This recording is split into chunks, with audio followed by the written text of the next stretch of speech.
حضرت ابو بکر صدیق رضی اللہ، ذرا زندگی دیکھو. کہتے ہیں جس دن کلمہ پڑھا 40,000 دینار تھے، اور کلمہ پڑھے ابھی مجھے چند مہینے گزرے تھے، سارے مصطفیٰ کے قدموں پہ قربان کر دیے.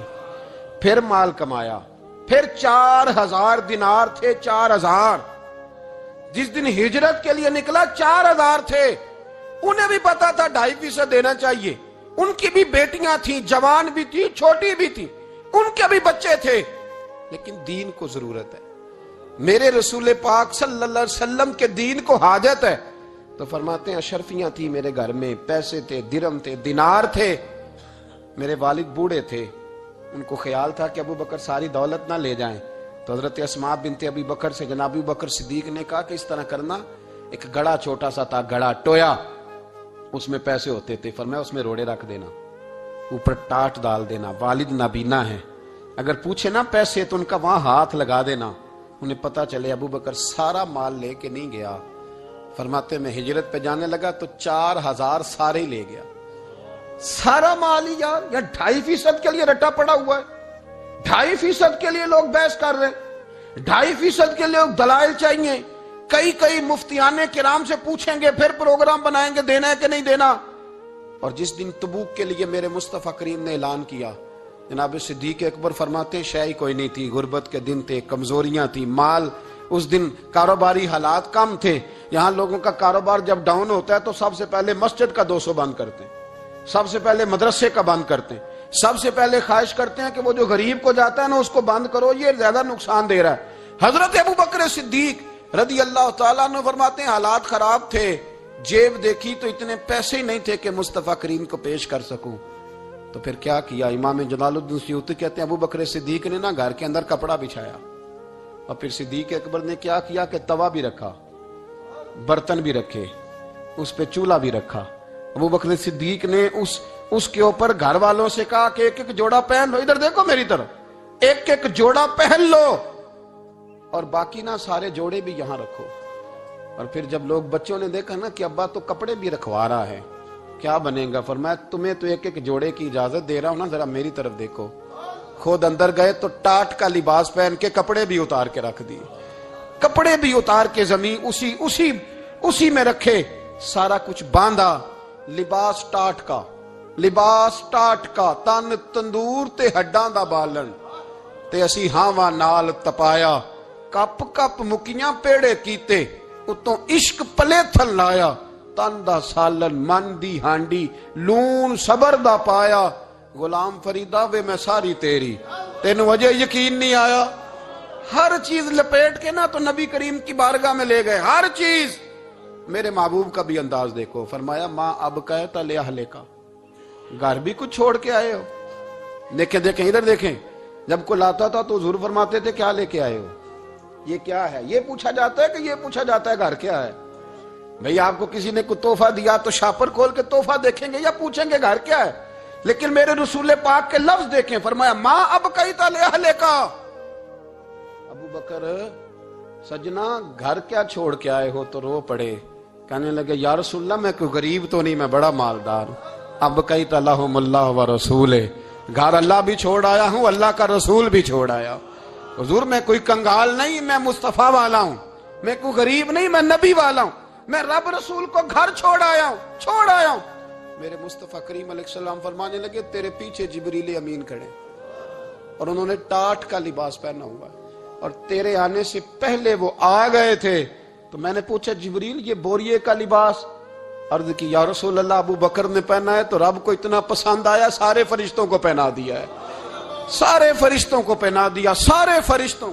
ذرا یہ لذت تو لے بات کی. جب 2.5% پہ جھگڑا ہوتا ہے نا تو پھر نماز میں مزہ نہیں آتا. جب تو 2.5% پہ بھی اڑا رہتا ہے نا، پھر درود و سلام پڑھتے پڑھتے طبیعت معاذ اللہ پریشان ہوتی ہے. جب الجھے ہوئے پھر مسائل اور ہیں. پھر میرے محبوب کریم بولے، میں ابو بکر رب کریم نے ایک پیغام بھی بھیجا ہے. یا رسول اللہ وہ کیا؟ فرمایا رب فرماتا ہے کہ ابو بکر سے پوچھ کے بتائیں کہ اس حال میں وہ رب سے راضی ہے کہ ناراض ہے.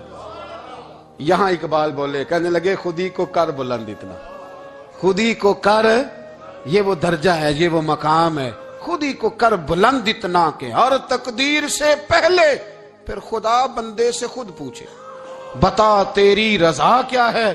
فرمایا رب پوچھتا ہے آپ راضی ہیں کہ ناراض ہیں؟ تو پھر ابو بکر صدیق بھی کھول کے روئے، کہا یا رسول اللہ میں کل بھی اپنے رب سے بڑا ہی راضی تھا، میں آج بھی اپنے رب سے بڑا ہی راضی ہوں۔ یہاں لوگ لے کے بھی نہیں راضی ہوتے، ابو بکر سارا کچھ دے کے بڑے ہی راضی ہیں، سارا کچھ دے کے۔ شریعت کا قاعدہ ہے کہ سارا مال آپ اللہ کے رستے میں نہیں دے سکتے، قانون شریعت ہے۔ حضرت ابی بن کعب نے کہا تھا یا رسول اللہ سارا دینا ہے، فرمایا نام بھائی چوتھا حصہ دے، 3 حصے بچوں کو دے۔ حضرت ابو لبابہ نے کہا تھا میں اس پر دلائل دے سکتا ہوں، احادیث موجود ہیں، حضور سارا مال دینا ہے، فرمایا نام بھائی چوتھا حصہ دے، 3 حصے بچوں کو دے۔ حضرت سعد بن ابی وقاص نے کہا تھا یا رسول اللہ صلی اللہ علیہ وسلم میری ایک ہی بیٹی ہے، سارا اللہ کے رستے میں دیتا ہوں، فرمایا نہ، 3 حصے بیٹی کو، چوتھا حصہ دے، تیرے بچے لوگوں کے ہاتھ دیکھے میں گوارا نہیں کرتا۔ ان سے کہا کہ چوتھا حصہ دو تب قبول کروں گا۔ ابو بکر صدیق سے فرمایا تو سارے لے آ، تیرا سارا ہی قبول ہے، تو سارے لے آ تیرا۔ اور ایک لفظ حدیث میں ایسا ہے آپ یقین کریں، غلام ہوں کسی فقیر کا، تو جب میں اس کو پڑھتا ہوں نا تو آپے سے بات باہر نکل جاتی ہے۔ حضور کا ایک فرمان ہے، جب اس پر توجہ آتی ہے نا تو مطلب یہ کہ لفظ جو ہے نا وہ ٹوٹ جاتے ہیں، بکھر جاتے ہیں، اور دل کہتا ہے کہ نہیں یہ جو ہے نا یہ معراج ہے، یہ اصل ہے، یہ حقیقت ہے۔ وہ ترمذی کے لفظ ہے، پر آپ یقین کریں کہ لگتا یہ ہے کہ دنیا محبت ساری سمٹ گئی اس میں۔ نبی کریم علیہ السلام فرمانے لگے مجھے کسی کے مال نے اتنا نفع ہی نہیں دیا جتنا ابو بکر صدیق کے مال نے دیا۔ اور پھر اگلے لفظ ایسے ہیں کہ روح وجد کرتی ہے۔ میرے کریم محبوب فرمانے لگے جس کا بھی مال آیا میں نے بیگانہ سمجھ کے خرچ کیا ہے، اور جب ابو بکر کا آیا ہے تو میں نے اپنا سمجھ کے خرچ کیا ہے، میں نے اپنا سمجھ کے، مجھے پتا ہے یہ شکوہ نہیں کرے گا، یہ شکایت، یعنی اس کو سارا بھی تروڑ مروڑ لوں گا تو اس کے لفظوں پر کبھی حرف۔ اور یار کچھ لوگ ہوتے ہیں جو 10 دیتے ہیں تو 20 جگہ بتاتے ہیں، جو کھانا کھلاتے ہیں تو ذکر کرتے ہیں، فرمایا اس کا مال میرا مال ہے، میرا، اس کو سارا توڑ کے کھا بھی جائیں گے تو یہ شکوہ نہیں کرے گا، یہ سارا میرا اپنا ہے۔ حضرت ابو بکر صدیق فوراً بول پڑے، عرض کی حضور جب میں آپ کا ہوں تو مال بھی تو آپ کا ہی ہے نا۔ یا رسول اللہ جب میں نے اپنا آپ نہیں بچا کے رکھا تو پھر مال۔ حضرت مولانا معین الواعظ کاشفی نے لکھا ہے، اچھا کئی دفعہ ایسے ہوتا ہے میں بات کوئی اور بیان کرنا چاہتا ہوں تو شروع معاملہ کسی اور طرف نکل جاتا ہے۔ مولانا معین الواعظ کاشفی نے لکھا ہے کہ وہ جو سانپ تھا نا غار ثور میں، وہ 600 سال سے بیٹھا ہوا تھا۔ حضرت عیسیٰ علیہ السلام ایک دن پڑھ رہے تھے انجیل، تو آپ نے نبی پاک کا تذکرہ پڑھا، اس سانپ نے سن لیا، تو حضرت عیسیٰ سے کہنے لگا حضور یہ بتائیں کہ وہ نبی پاک ملیں گے کہاں؟ تو حضرت عیسیٰ فرمانے لگے کہ مکے میں آئیں گے اور مدینے میں رہیں گے۔ تو کہا ملاقات کیسے ہو سکتی ہے؟ فرمایا چلا جا مکے۔ تو وہ سانپ 600 سال غار ثور میں، اس نے 70 جگہ پہ سوراخ کیے۔ کتنے سال بیٹھا رہا؟ بول کے بتائیے۔ آپ 6 گھنٹے بیٹھ کے دکھائیں، سوال ہی نہیں پیدا ہوتا۔ ہم بڑے کمزور ہو گئے، ہمارے لیے معاملہ بڑا اور طرح کا ہے، ہماری مرضی کا کوئی بات کرے تو ہم اس سے راضی ہیں۔ انتظار کرنا اور یہ سارے کام کرنا یہ تو بڑا مشکل معاملہ ہے، یہ تو بڑی عجیب سی کیفیت ہے۔ میرے صاحب رحمۃ اللہ تعالیٰ علیہ 2015 میں کراچی تشریف لائے، میں اپنے ایک سنگی کو لے کے پہنچ گیا، چھوٹا موٹا مولوی میں بھی ہوں۔ صبح میں 7 بجے کے 8 بجے ہم وہاں پہنچ گئے، حضرت آرام فرما رہے تھے، نمازیں انہوں نے اندر ادا فرمائی ساری، ظہر بھی ہوئی، پھر عصر بھی ہوئی، پھر مغرب بھی ہوئی، پھر عشاء بھی ہوئی۔ عشاء کے بعد وہ سنگی ہم سے کہنے لگے کہ آپ کتنا انتظار کریں گے؟ تو میں نے کہا کہ انتظار تو کرتا ہے بڑا آدمی، بڑے لوگ انتظار کرتے ہیں، تو چھوٹے لوگ تو اطاعت کرتے ہیں، ہم چھوٹے ہیں تو ان کی مہربانی ہے، اگر زیارت ہو جائے تو تب بھی ٹھیک ہے، اگر وہ کہیں نہیں ملنا۔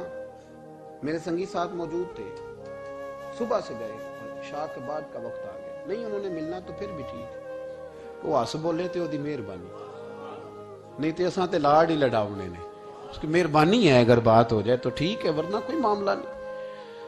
تو عشاء کی نماز کے بعد انہوں نے ہمیں یہ کہا کہ پیغام آیا کہ محفل میں جہاں حضرت جا رہے ہیں وہیں ملاقات ہوگی۔ تو ہم نے کہا یہ بھی بڑی نعمت ہے، جلوہ دیکھنا بھی بہت بڑی سعادت ہے، اس لیے کہ ہمیں پتہ ہے کہ وہ کیفیت کیا ہے، وہ رنگ کیا ہے، ان کا انداز کیا ہے۔ پیچھے جا کے بیٹھ گئے تو پھر ان کا حکم آیا کہ اس کو ذرا آگے آئے، جب میں اسٹیج پہ گیا تو فرمانے لگے مجھے سویرے ہی پتا تھا آپ آ گئے، کوئی عرض نہیں، اتنا کوئی انتظار تو بندہ کر ہی لیتا ہے۔ اب یقین کریں وہ دن کی جو لذت ہے نا وہ آج تک گئی نہیں طبیعت سے، وہ سرور گیا نہیں۔ کبھی کبھی سوچتا ہوں کہ اس سے ڈبل بھی انتظار کبھی ہو جائے، پر ایک دفعہ زیارت پھر نصیب ہو جائے۔ کبھی کبھی یہ سوچتا ہوں 600 سال وہ سام بیٹھا رہا، 600 سال، 600 سال، اور 70 اس نے سوراخ کیے غار ثور میں، لیکن وہ بھی عاشق تھا نا۔ اور یہاں معاملہ یہ تھا کہ ابوبکر صدیق دعا مانگ کے گئے تھے کہ میں نے کسی کو موقع نہیں دینا، ایک میں ہوں گا دوسرا میرا یار ہوگا۔ وہ غار ثور کی تو لذت یہ والی تھی، ایک میں ایک میرے محبوب۔ اس نے 70 سوراخ کیے ہوئے تھے، جناب ابوبکر صدیق نے کہا حضور آپ ٹھہریں، میں ذرا بھی آیا صفائی کر کے۔ تو نبی کریم علیہ السلام رکے تو حضرت ابوبکر صدیق نے کہیں پگڑی پھاڑ کے رکھی، کہیں چادر پھاڑ کے رکھی، اتنے سوراخ بند کیے تو جو ایک رہ گیا وہاں ایڑی رکھ دی۔ تو اب وہ سام بھی شکوہ کرنے لگا کہ یار تو بھی کوئی نرالا ہی عاشق ہے کہ میں نے تو کسر ہی کوئی نہیں چھوڑی تھی، 70 سوراخ کیے تھے اور تو نے بھی کمال ہی کر دی ہے، یہ سارے ہی بند کر دیے، جو بچ گیا اس پہ ایڑی رکھ دی۔ اس نے پتہ نہیں کتنے ڈنگ مارے۔ سام کا جب ڈنگ لگتا ہے تو وجود میں بہت زیادہ گرمی پیدا ہوتی ہے، گرمی۔ حضرت ابوبکر صدیق کے بارے میں ہمارے شارحین نے لکھا روئے نہیں، وجود اتنا گرم ہوا کہ آنسو ٹپک پڑے۔ نبی کریم صلی اللہ علیہ وسلم نے فرمایا ہٹا نا ذرا پیر، پھر انہوں نے ہٹایا تو میرے مصطفیٰ میں لعاب دہن لگایا۔ مولا معین الواعظ کاشفی رحمت اللہ علیہ فرماتے ہیں کہ جب انہوں نے قدم ہٹایا نا تو پھر وہ سانپ باہر نکلا، اپنا سر نکالا اور کھڑا ہو کے حضور کا دیدار کرنے لگا۔ تو نبی کریم نے فرمایا تیرا کام ہو گیا، اب تو جا، مجھے اور ابو بکر کو رہنے دے۔ وہ نکل گیا۔ یہ کیفیات ہے، یہ محبت ہے، یہ وارفتگی ہے، یہ سوز ہے، یہ درد ہے۔ یارو یہ میں کہا کرتا ہوں کہ یہ چیز جینے کا بھی مزہ دیتی ہے، مرنے کا بھی مزہ آتا ہے، مرنے کا بھی مزہ، سرور آتا ہے انسان اس میں جب یہ کیفیات شامل ہوتی ہے نا۔ رنگ اور ہوتا ہے، درد اور ہوتا ہے، ذائقہ اور ہوتا ہے، کیفیت اور ہوتی ہے، پھر کوئی شوق نہیں رہتا اعلیٰ کپڑوں کا، بڑی گاڑی کا، لمبے چوڑے معاملات کا۔ پھر تو انسان ڈھونڈتا پھرتا ہے کوئی مجھے محبوب کی بات سنائے، کوئی اس کی شان میں کوئی شعر سنائے، کوئی اس کا ذکر سنائے، کوئی مل جائے نا کبھی کہ میرے تار چھیڑ دے، کوئی ملے، کوئی بات کرے، کوئی ذکر کرے۔ پھر انسان ڈھونڈتا پھرتا ہے ان لفظوں کو، ان لوگوں کو جو پکڑ کے دروازہ رسول صلی اللہ علیہ وسلم کی بارگاہ تک لے جائیں۔ بڑا پیار کیا میرے قریب محبوب۔ حضرت علی المرتضیٰ شیر خدا فرماتے میٹنگ بیٹھی تھی بدر والے دن، ہم بات کر رہے تھے خطرہ کہاں ہے، دلیر دلیر لوگوں کی ڈیوٹی کہاں لگائی جائے۔ شیر خدا بھی چاہ رہے تھے کہ میں وہاں ڈیوٹی دوں گا، تو کہتے ہیں سمجھ آئی کہ سب سے زیادہ خطرہ نبی کریم علیہ السلام کے عریش مبارک کا ہوگا، حضور کے خیمے کو، چھپر مبارک کو۔ قریش مکہ سب سے زیادہ حملے وہاں کریں گے جہاں حضور ٹھہرے ہوں گے۔ طے ہو رہا تھا کس کی ڈیوٹی لگائیں، کس کو وہاں ذمہ داری سونپیں۔ کہتے ہیں ہم بات کر رہے تھے اور میں تیار تھا وہاں جانے کو، اچانک ابو بکر صدیق آ گئے۔ کیا باتیں ہو رہی ہیں؟ تو ہم نے کہا جناب ہم پروگرام بنا رہے ہیں کہ وہاں ڈیوٹی کس نے کرنی ہے۔ تو فرمانے لگے یہ کرنے والی بات ہی کوئی نہیں، میں نے تو عرض کر بھی دیا ہے نبی پاک کی بارگاہ میں کہ یا رسول اللہ یہاں ڈیوٹی میں ہی کروں گا۔ تو حضرت ابو دردہ رضی اللہ تعالیٰ عنہ عرض کرنے لگے حضرت ابو بکر صدیق سے کہ حضور آپ کے ساتھ کون ڈیوٹی کرے گا؟ فرمانے لگے کسی کی بھی ضرورت نہیں، کوئی ماں نے لال جنا ہی نہیں، کوئی جنا ہی نہیں ماں نے لال جو ابو بکر کے ہوتے ہوئے نبی پاک تک پہنچ جائے، کسی کی جرت ہی نہیں، میں اکیلا کافی ہوں مصطفیٰ کریم کے خیمے کا پہرا دینے کے لیے۔ یہ اعزاز، یہ شان، یہ لطافت، اور میرے نبی کریم علیہ السلام نے بھی پھر حضرت ابو بکر کو چاہا تو کمال ہی کر دیا، چاہا تو کمال ہی کر دی، کمال ہو گئی۔ حضرت ابو دردہ کہتے ایک دن حضور علیہ السلام نے مجھے فرمایا ابو دردہ یہ تو نے آج کیا کیا ہے؟ حضور کیا ہوا؟ فرمایا آج تو گلی میں چل رہا تھا اور ابو بکر صدیق کے آگے آگے چل رہا تھا، گلی میں ابو بکر کے آگے آگے چل رہا تھا۔ یا رسول اللہ صلی اللہ علیہ وسلم کیا ہوا؟ فرمایا نہ کسی پہ سورج طلوع ہوا نہ غروب ہوا جو میرے ابو بکر سے افضل ہو، خبردار اس کے آگے نہیں چلنا، ابو بکر صدیق کو کمر نہ ہونا چاہیے۔ شاہ ولی اللہ صاحب نے ایک بات لکھی ہے، بڑی نرالی ہے، وہ بھی بڑی نرالی۔ مثل تعویذ ہوتے ہیں نا کچھ لوگ، جب بھی ملتے ہیں شفا ہوتی ہے۔ بڑی شاندار عجیب بات لکھی ہے۔ حضور صلی اللہ علیہ وسلم نے ایک دن فرمایا کہ وقفے سے ملا کرو محبت بڑھتی ہے، یہ حضور کا فرمان ہے، وقفے سے ملا کرو محبت بڑھتی ہے۔ قدر کھو دیتا ہے نا ہر روز کا آنا جانا، اور بڑی دلچسپ ہوتی ہیں بے ترتیب ملاقاتیں. تو کہا کہ وقفے سے ملا کرو. حضرت ابو ہریرہ بھی تھے, دیگر لوگ بھی تھے. حضور نے فرما دیا. حضرت ابو بکر صدیق بھی سن رہے تھے. زور کی نماز پڑھی, گھر چلے گئے. عصر پڑھی تو گھر چلے گئے. مغرب پڑھی تو گھر چلے گئے. حضرت انس بن مالک رضی اللہ تعالیٰ عنہ کہتے ہیں 3 دفعہ حضور نے پوچھا ابو بکر نہیں آئے, ابو بکر نہیں آئے, ابو بکر نے کہتے 3 دفعہ پوچھا تو میں پھر پہنچ گیا. میں نے کہا ابو بکر 3 دفعہ حضور نے پوچھ لیا کہ ابو بکر نہیں آئے, ابو بکر نہیں آئے. تو جناب صدیق اکبر دوڑے, حضور حکم. فرمایا کہاں تھے صبح سے؟ عرض کی یا رسول اللہ آپ نے تو فرمایا تھا وقفے سے ملا کرو محبت بڑھتی ہے. تو محبوب فرمانے لگے تمہیں تھوڑی کہا تھا, تمہیں تھوڑی کہا تھا. تو نہ جایا کر یار, تو رہا کر. تو رہتا ہے تو دل جمع رہتا ہے, تو یہاں موجود ہوتا ہے تو دل. اب یقین کریں کچھ لوگ ایسے ہوتے ہیں جن کے بارے میں دل کرتا ہے انہیں بندہ خرید کے پاس رکھ لے, ان کو خرید لے, یہ یہیں رہیں, یہ جائیں نہ. اس لیے کہ ان کا لب و لہجہ اور ہوتا ہے, ان کا طرز حیات اور ہوتا ہے, طرز غلامی اور ہوتا ہے, طرز فرما برداری اور ہوتا ہے, انداز اور ہوتا ہے. فرمایا تو نہ جایا کر, یہی رہا کر. اور میرے محبوب نے فرمایا ابو بکر تو صرف میرا غار میں ہی ساتھی نہیں, قیامت میں جب میں حوض کوثر تقسیم کروں گا تب بھی تو میرے پاس ہی بیٹھا ہوگا. قیامت کے دن حوض کوثر کی تقسیم میں بھی تو میرے ساتھ ہی ہوگا میرے نبی کریم علیہ السلام. اور ایک بات اور سن لے جاتے جاتے, کچھ لوگ ساتھ بڑا رہتے ہیں پر بات کم کم مانتے ہیں. کہتے ہیں میں جھاڑو جو دیتا ہوں آستانے پہ, مجھے وظیفہ پڑھنے کی کیا ضرورت ہے, میں وہاں ہر وقت حاضر جو رہتا ہوں, مجھے کیا ضرورت ہے شجرہ پڑھنے کی, مجھے کیا ضرورت ہے ان کی بات سننے کی, بات میں وہاں رہتا جو اتنا ہی کافی ہے. حضرت ابو بکر صدیق نے نوکری بھی کھول کے کی اور نبی پاک کی بات بھی کھول کے مانی, کھول کے مانی. جو حضور نے کہہ دیا انہوں نے کر دیا. یہاں تو لوگ سوچتے ہیں نہ سمجھتے ہیں, غور کرتے ہیں, کہتے ہیں میں وہیں ہوتا ہوں, میرے پاس نسبت ہے, وہی کافی ہے.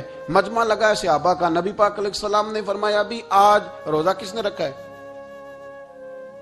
سب چپ کر گئے.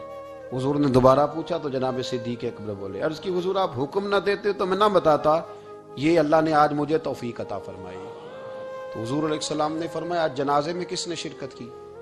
لوگ خاموش ہو گئے. تو حضور علیہ السلام نے دوبارہ پوچھا, عرض کی حضور آپ حکم نہ دیتے تو نہ بتاتا, یہ اللہ نے توفیق مجھے عطا فرمائی. فرمایا آج کس نے مسکین کو کھانا کھلایا ہے؟ عرض کی یا رسول اللہ صلی اللہ علیہ وسلم حکم نہ دیتے تو نہ بتاتا, یہ اللہ نے مجھے توفیق عطا فرمائی. فرمایا کس نے آج لوگوں کو دین کی دعوت دی, اسلام کی طرف بلایا, پیغام دیا, کون ہے؟ عرض کی حضور اگر آپ حکم نہ دیتے تو میں نہ بتاتا, یہ بھی خدمت اللہ نے مجھے عطا فرمائی ہے.